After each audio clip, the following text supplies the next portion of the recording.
அப்படியே சங்கீதா மாதிரியே நடிகை கிட்ட விஜய் ஓப்பனாவே சொன்ன விஷயம், எப்பவுமே மனைவி ஞாபகமாவே இருக்காரா? விஜய் மேல அடுக்கடுக்கான குற்றச்சாட்டுக்கள சுமத்தி, தனக்கு அவர்கிட்ட இருந்து விவாகரத்து வேணும் அப்படின்னு நீதிமன்றத்துக்கு போயிருக்காங்க சங்கீதா. ஏப்ரல் 23ஆம் தேதி தமிழ்நாடு சட்டப்பேரவை தேர்தல் நடக்க இருக்கக்கூடிய நிலையில, ஏப்ரல் 20ஆம் தேதி இந்த வழக்கு நீதிபதி முன்னாடி விசாரணைக்கு வருது.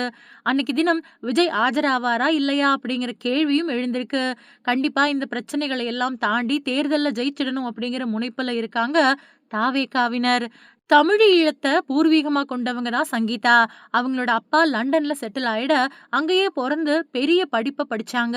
அந்த சமயத்துல விஜயோட ரசிகையா மாறுன அவங்க, ஒரு கட்டத்துல அவர சந்திக்கிறதுக்காக லண்டன்ல இருந்து சென்னைக்கு வந்தாங்க. அப்படி வரும்போது எஸ்எஸ்சிக்கும் ஷோபாவுக்கும் பிடிச்சு போக, ஏற்கனவே சங்கீதா மனசுக்குள்ள விஜய் மேல காதல் மலர, கல்யாணம் கடந்த 1999வது வருஷம் நடந்துச்சு. ரசிகையையே மனைவியாக்கிக்கிட்ட விஜய பலரும் அந்த சமயத்துல பாராட்டுனாங்க. ஒரு மகனையும், ஒரு மகளையும் அந்த ஜோடி பெற்றது. பிள்ளைகள் 2 பேரும் 20 வயச கடந்துட்டாங்க. இப்படிப்பட்ட சூழல்ல கடந்த சில வருஷங்களாவே சங்கீதாவுக்கும், விஜய்க்கும் இடையில தகராறு ஏற்பட்டிருக்கு. சுமூகமா பிரிஞ்சிடலாம் அப்படின்னு சங்கீதா எடுத்த எல்லா முயற்சிகளையும் விஜய் தட்டி கழிச்சுட்டே வந்திருக்காரு. இதுக்கு மேல வேற வழி இல்ல அப்படிங்கிறத புரிஞ்சுகிட்டு, செங்கல்பட்டு குடும்ப நல நீதிமன்றத்துல விவாகரத்து மனுவ தாக்கல் பண்ணிட்டாங்க சங்கீதா. முதல்ல தாக்கல் பண்ணியிருந்த ஒரு மனுவுல, விஜய்க்கும் இன்னொரு நடிகைக்கும் திருமணத்த மீறின உறவு இருக்குது. அத தட்டி கேட்டதால என்ன சுதந்திரமா நடமாட விடாம தடுத்தாரு. அவருக்கு மனநல பிரச்சனை இருக்குது அப்படின்னெல்லாம் பல குற்றச்சாட்டுக்கள முன் வச்சிருந்தாங்க. விஜயும் அதெல்லாம் ஒர்த்தே இல்ல அப்படின்னு சொல்லி முடிச்சுக்கிட்டாரு.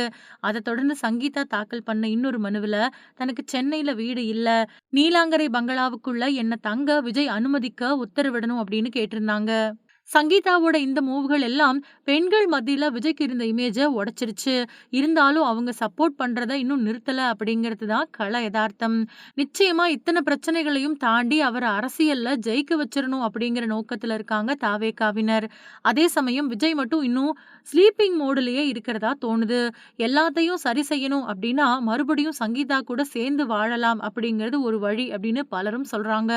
ஆனா அதெல்லாம் விஜய் காதுகள்ல விழறதாவே தெரியல.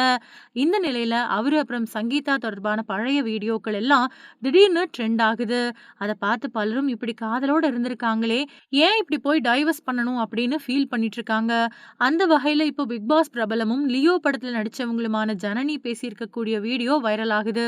கொஞ்சம் வருஷத்துக்கு முன்னாடி அவங்க தனியார் யூடியூப் சேனல் ஒண்ணுல கொடுத்த பேட்டியில, லியோ ஷூட்டிங் அப்போ எங்க இருக்கீங்க அப்படின்னு பேசிக்கிட்டு இருந்தாங்க. இலங்கை அப்படின்னு சொன்னேன். அதுக்கு அவரு, என்னோட மனைவி கூட யாழ்ப்பாணம் தான் தெரியுமா அப்படின்னு கேட்டாரு. தெரியும் சார் அப்படின்னு சொன்னேன். அப்ப அவரு பேசுறதுக்கு கதைத்தல் அப்படின்னு தானே சொல்லுவீங்க அப்படின்னு, என்னோட மனைவியும் அவங்களோட சகோதரியும் அப்படிதான் நீங்க பேசுறது மாதிரியே பேசுவாங்க அப்படின்னு சொன்னாருன்னு சொல்லியிருக்காங்க.